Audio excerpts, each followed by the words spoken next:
तुम्हारे धन का मार्ग ऐसे खुलेगा ना जिसका तुम्हें अंदाजा नहीं।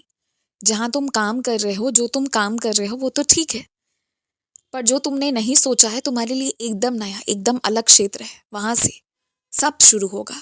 तुम केवल जो भी हो रहा है उसे देखते जाओ, पर याद रखो ये सारे मार्ग तभी खुलेंगे जब तुम अपने हृदय को साफ रखोगे और अपने कार्यों को अच्छाई में लगाओगे। अपने फायदे और सिर्फ अपनी लालच के बारे में सोचने की बजाय दूसरों का उद्धार सोचोगे। लालच नाम का शब्द तुम्हारे जीवन के शब्दकोश में नहीं रहेगा, तो ये चीज शीघ्र हो जाएगा। और याद रखो, मैंने अपने दरबार में तुम्हें खास कारण से चुनकर रखा है। तुम जितनी जल्दी अपने जीवन का उद्देश्य समझ लोगे ना, तुम्हें उतनी आसानी होगी। ऐसे कई रिश्ते हैं तुम्हारे, कई सारे रिश्ते हैं जो पता नहीं कौन सी बेकार की बातों में लगे पड़े रहते हैं और कितनी बर्बादी करते हैं। तुम्हारा हक भी कई बार छिना है उन लोगों ने, मुझे पता है। तुम्हारे ही अपने लोगों का मन भ्रमित कर देते हैं ऐसे लोग, पता है मुझे। पर वो सब के सब गलत है और उन्हें उनकी गलती की सजा मिलने से ना मैं रोक सकता हूं, ना तुम, ना ब्रह्मांड में तीसरा कोई नहीं रोक सकता। लेकिन तुम जरा सी भी पुरानी जो भी हुई है ना उसके बारे में सोचो मत। सोचने से तुम्हारी तबीयत खराब होने के सिवाय दूसरा कुछ नहीं होने वाला,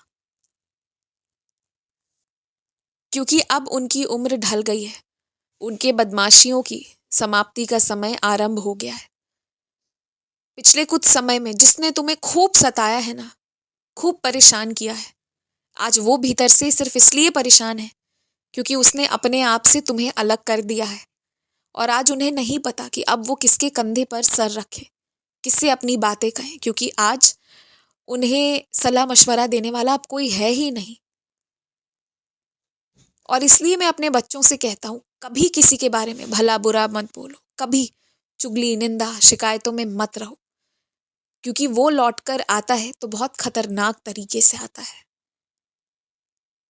कोई इंसान अपनी नुकसान का बदला खुद लेने आए या ना आए, पर उसके आंसू चलकर आ जाते हैं। जो सीखी पड़ी हुई बुद्धि में चलकर गलत काम करने की कोशिश करेंगे ना, उसका अंजाम इतना गलत होगा ना कि वो दोबारा हिम्मत नहीं करेंगे। तुम एकदम निश्चिंत रहो। मैं तो तुम्हें वास्तविकता दिखा रहा था कि कुछ लोग जो तुम्हारे समक्ष ये दिखाते हैं कि कितने गुणी हैं वो, कितने संस्कार है उनमें और कैसी चरित्र है उनकी, अच्छाइयां दिखाते हैं। जब उन्हीं लोगों को तुमने उस हालत में देखा होगा तो तुम्हें समझ आया होगा कि झूठे लोग हैं। और इतनी महानता की बात है ना उनकी कि वो खुद करें तो ठीक है, दूसरा करे तो जीने ना दे। इसलिए ऐसी सारी चीजों में पड़ो ही मत। ये सब माया है, इन सब में मत फंसो। जो गंदगी फैला रहे हैं ना, उसका अंजाम उन्हें खुद भुगतना पड़ेगा, उन्हें खुद सफाई करना पड़ेगा। तुम ना रो, ना परेशान हो, ना अपनी तबीयत बिगाड़ो और ना कहीं जाने की सोचो। सीधे अपने काम, अपने लक्ष्य को प्राप्त करो और फिर पूरा आसमान तुम्हारा है, उड़ो जिस दिशा में उड़ना है उस दिशा में। माफी मांगना बहुत अच्छी बात है। माफी मांग लेने से मन हल्का हो जाता है और आत्मविश्वास बढ़ जाता है। लेकिन माफी तब मांगी जाती है जब गलती की जाती है।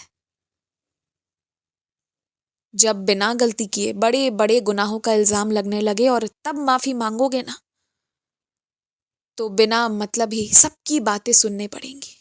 जो गलती नहीं की है उसे कभी मत कबूलना। ये मैं हमेशा कहता हूं और हमेशा कहूंगा। अपने आप को आरोपी मत बनाओ, वरना एक दिन ऐसा आएगा कि तुम अपना आत्मविश्वास खो बैठोगे और ऐसा दिन मैं आने नहीं दूंगा। इसलिए मेरी बात सीधे से मान लिया करो और देवी स्थान जाओ, दर्शन करो, शक्ति मिलेगी तुम्हें। खुश रहो।